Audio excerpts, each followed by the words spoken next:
So how does Tyson Fury beat Usyk?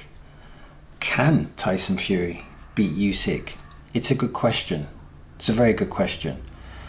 I think Tyson Fury could beat Usyk potentially, but there's a lot of variables. But to discover the evidence, or to discover some of the keys to opening the door to beating Usyk, I think is to look at that first fight, because I think there's a reference point, particularly in round 5 and round 6. And in those two rounds, round 5 and round 6, those two rounds, they leave clues as to what one can do. Now there's one thing that, or there's a pattern that I noticed in both fights. And in both fights, Usyk was able to get that straight left to the body in both fights. And what he would do, he would throw it to the body, off the jab, off the feint. And then once he got it to the body, then he would make that variation and then start throwing it to the head. So it's like a two-phased attack. So phase 1, the jab is the deflection to throw it to the body.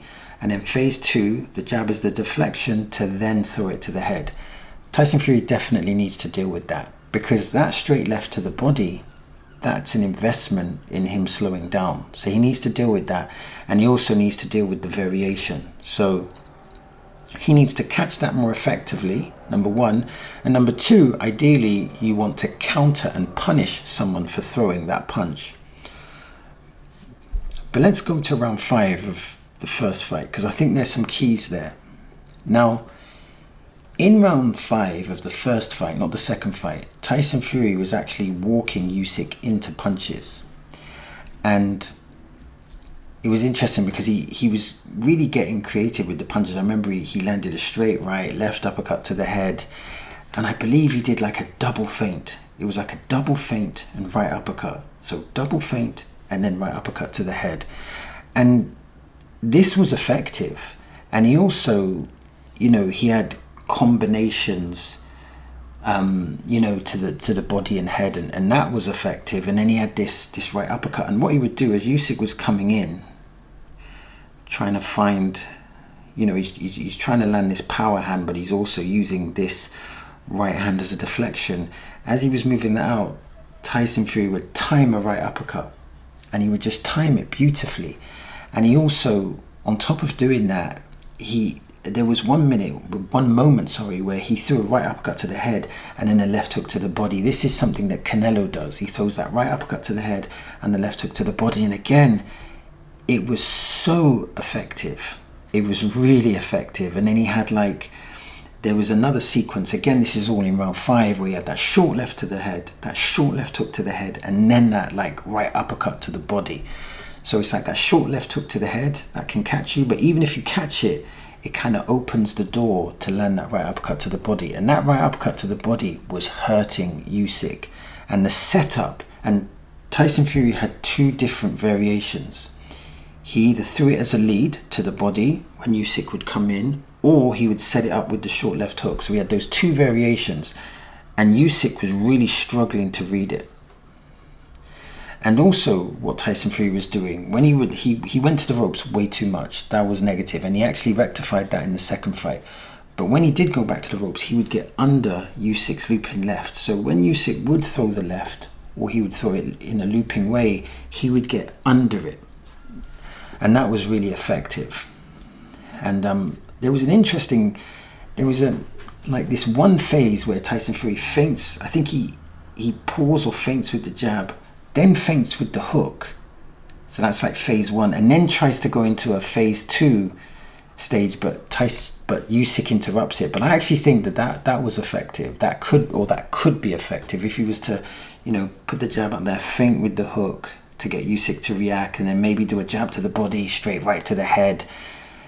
There was just so much creativity in that round, and he actually finished the round by, he put his hands against the ropes. And then as Usyk came towards him, he just threw a left hook to the head and a left hook to the head and then a right hook to the body. So the reoccurring theme of that round was that Usyk was coming towards him and he was walking into the punches, but there was punch creativity and there was feints. And that kind of disrupted Usyk, so he wasn't able to catch and shoot like he did in round 9, and he wasn't able to find his rhythm. And Tyson Fury was just really just, finding his rhythm, hurting his opponent and outpointing his opponent.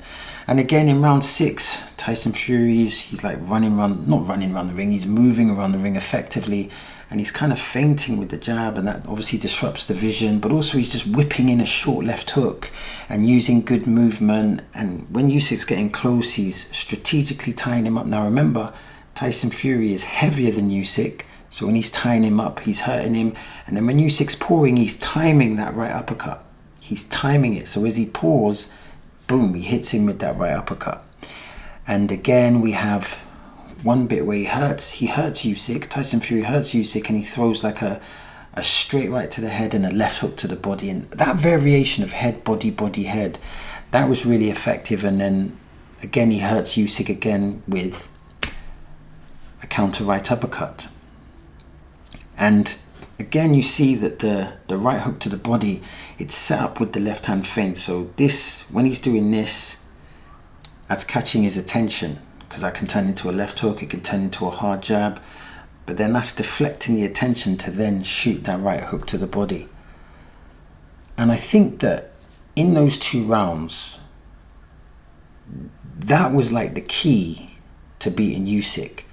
The punch creativity, getting Usyk to come towards you, and Usyk in those rounds was unable to solve that puzzle. Now, when he did solve the puzzle, he was able to get Tyson Fury onto the ropes and utilize his counters.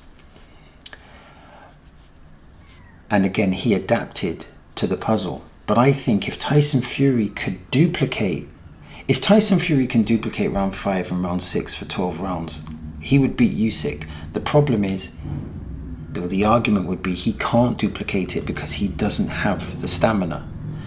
So the question would be, can Tyson Fury develop a camp where he can duplicate that performance and that high output and be able to do it for 12 rounds? That's the first thing. The second thing would be, with that high output, if he does slow down in the second part of the fight, could he still nullify A, the Usyk counters, and B, stop going back to the ropes? And for example, if he could maintain that pace and invest in Usyk's body, then Tyson Fury will slow down, but so will Usyk. And you would think, if he could avoid the counter shots, then this gives Tyson Fury a very good chance of outpointing Usyk.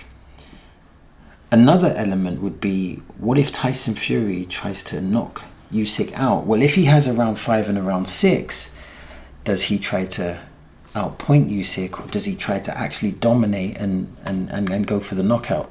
The problem is with that is that if you don't knock Usyk out, then he's definitely going to knock you out.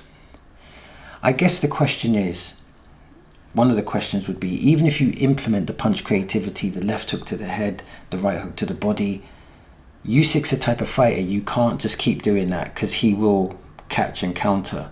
So it's almost like Tyson Fury needs to show that punch innovation, but then when Usyk solves that puzzle, he needs to then bring new innovation to the puzzle. So it's like you almost have to assume that Usyk will solve the puzzle, and then you've prepared not only to bring an A game, but then you're bringing alternative strategies that embrace him adapting to your plan B, or to your plan A, plan B, etc. And I think there's definitely a scenario where Tyson Fury can win. He does need to stay off the ropes. He needs to be able to deal with that straight left to the body, and then the variation to the head. I noticed in the second fight, Usyk started to throw the jab to the chest, and that's when he was able to land the straight left to the head. So he does need to be able to deal with that. But I think the punch creativity and the boxing intelligence, if harnessed correctly, and Tyson Fury has a great corner. He has a lot of experience in that corner. And if he's on form, then Tyson Fury is a handful for anyone. But it all kind of needs to come together. And it did all come together for round 5 and round 6. And I guess some of the questions is, why was he unable to duplicate that in rounds, why did he fall apart in round 9? You got to give Usyk a lot of credit for that. But Tyson Fury's reflexes did slow down. Is that the product of him? He clearly was in shape for the Usyk fight, but there's been times, well-documented times, of Tyson Fury being out of shape, really out of shape. And has it caught up with him? It's really hard to determine those variables. But there is a definite scenario where Tyson Fury can win. But there's another variable here. And that variable is, if you look at Usyk's last fight. So if you look at Usyk's last fight against Daniel Dubois, he was punching with venom, with absolute aggression, and he was heavier. So here's a question. What happens if that Usyk fights the Tyson Fury of the first fight? And I think that's interesting, because I think Usyk hits harder. So in theory, you would say, well, maybe he knocks Tyson Fury out. But Usyk also will throw less punches, and his counters will be slower. So in theory, if Usyk comes in heavier and Tyson Fury comes in a little bit lighter, that may give Tyson Fury a slight edge, because he'll be able to manage the counter punches better, and he won't have to deal with the output that he had to deal with in the first fight and in the second fight. So the evolution of Usyk could influence the outcome of the third fight. But I think a lot of people are slagging Tyson Fury off, and Tyson Fury has shown that he's a world-class fighter. And more importantly, he has world-class boxing intelligence. And it'll be so interesting to see what he brings to the table next time. In the second fight, I feel like he tried to outpoint Usyk, and I feel that he made some good, the main thing in the second fight that I remember, and I haven't watched it for a while, is that he stayed off the ropes. And that was a major difference from the first fight, because in the first fight he was on the ropes from round 1. So he really did control the distance with regards to the ring. He made sure that he didn't go to the ropes. And again, he introduced, he had the short punches, and he had some good counters. The only thing about that second fight was that I felt like he should have invested more to the body. I felt like the jab was really good, as expected. He stayed off the ropes. He controlled the center of the ring for the most part. Or it was a battle in terms of controlling the center of the ring, but he didn't concede. He didn't go to the ropes. He had a good output, not as good as output as Usyk, but that's understandable because Usyk is naturally a cruiserweight. But I did feel that the right uppercut to the body, he didn't throw enough of that. He didn't do enough body work. He did bring the right uppercut to the head, particularly as a counter later on in the fight, and that was effective. I think he landed a really nice counter uppercut. I think it was in round 11. So he did do a lot of good things, but I don't think his punch creativity or his punch innovation, was as good as in the first fight. But he did manage his stamina better than he did in the first fight, because he was exhausted, I believe. And I believe that was one of the reasons why he got caught, or he was more susceptible to the Usyk counters.